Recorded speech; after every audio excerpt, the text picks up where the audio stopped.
Selamat datang di pembelajaran dasar-dasar kalian pengembangan perangkat lunak dan game kelas 10 SMK. Kali ini kita akan mempelajari materi aset desain pada perangkat lunak dan game. Submateri yang kita bahas adalah prinsip tata letak pada desain grafis.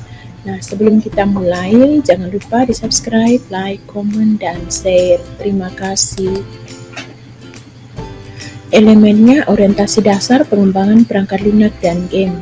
Capaian pembelajarannya pada akhir fase E, peserta didik mampu menggunakan perangkat dan aplikasi di bidang perangkat lunak dan game, seperti basis data, tools pengembangan perangkat lunak, ragam sistem operasi, penerapan pengelolaan aset dan user interface, grafis, tipografi, warna, audio, video, interaksi pengguna, dan menerapkan prinsip dasar algoritma pemrograman, varian dan invarian, alur logika pemrograman, flowchart, dan teknik dasar algoritma umum. Tujuan pembelajarannya, peserta didik dapat memahami dan menerapkan prinsip tata letak kesatuan pada desain grafis. Yang kedua, peserta didik dapat memahami dan menerapkan tata letak keseimbangan pada desain grafis. Yang ketiga, peserta didik dapat memahami dan menerapkan tata letak irama pada desain grafis. Yang keempat, peserta didik dapat memahami dan menerapkan prinsip tata letak kontras pada desain grafis. Yang kelima, peserta didik dapat memahami dan menerapkan prinsip tata letak fokus pada desain grafis. Yang keenam, peserta didik dapat memahami dan menerapkan prinsip tata letak proporsi pada desain grafis.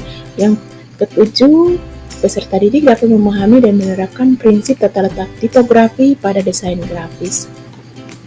Kata kuncinya adalah kesatuan, keseimbangan, kontras, irama, fokus, proporsi, dan tipografi.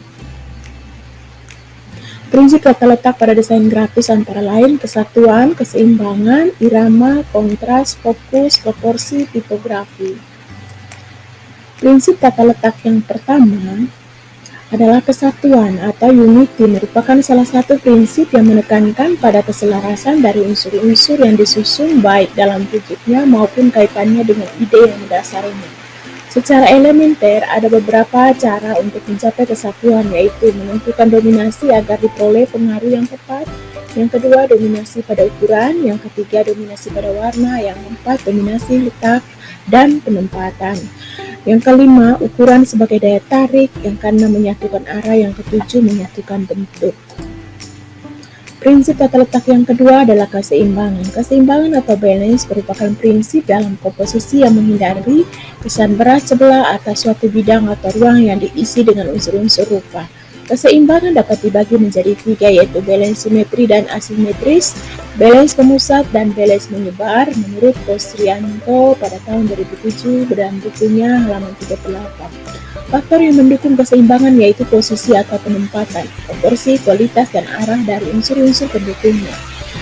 Komposisi yang bagus artinya yang indah dipandang mata merupakan keharusan dalam mendesain. Tata letak sangatlah penting karena itu akan membuat orang yang melihatnya terkagum-kagum.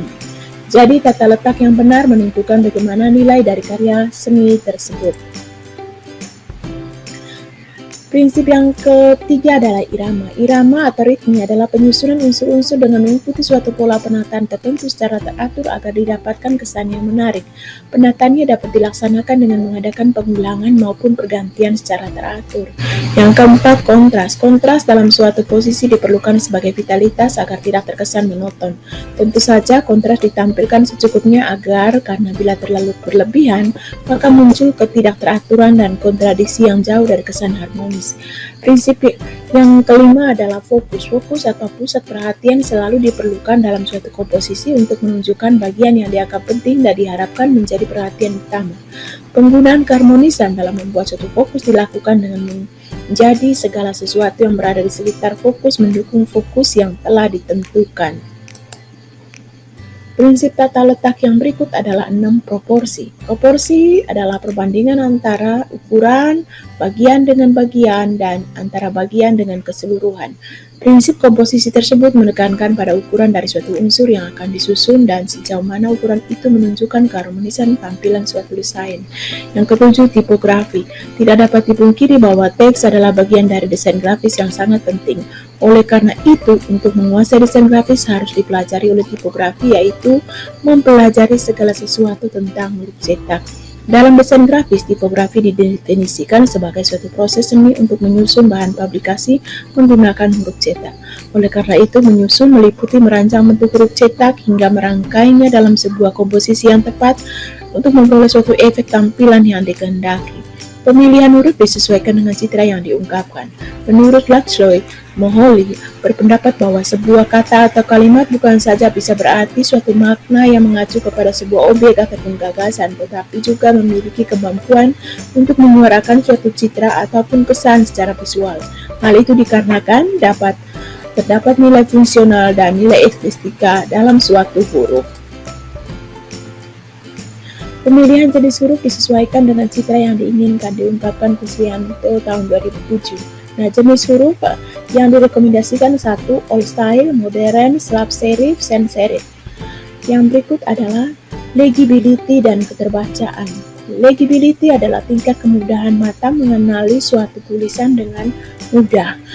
Hal bisa ditentukan oleh kerumitan desain huruf sebagai penggunaan serif, kontras, stroke, dan lain-lain. Yang kedua, penggunaan warna. Yang ketiga, frekuensi pengamat menemui huruf tersebut dalam kehidupan sehari-hari. Yang berikut, keterbacaan adalah tingkat kenyamanan suatu susunan huruf saat dibaca yang dipengaruhi oleh jenis huruf, ukuran, pengaturan termasuk dalamnya alur spasi. Yang keempat, perataan dan lain-lain. Yang kelima, kontras warna terhadap latar belakang. Demikianlah pembahasan kita kali ini. Jangan lupa di subscribe, like, komen, dan share. Terima kasih. Sampai jumpa di pertemuan berikut.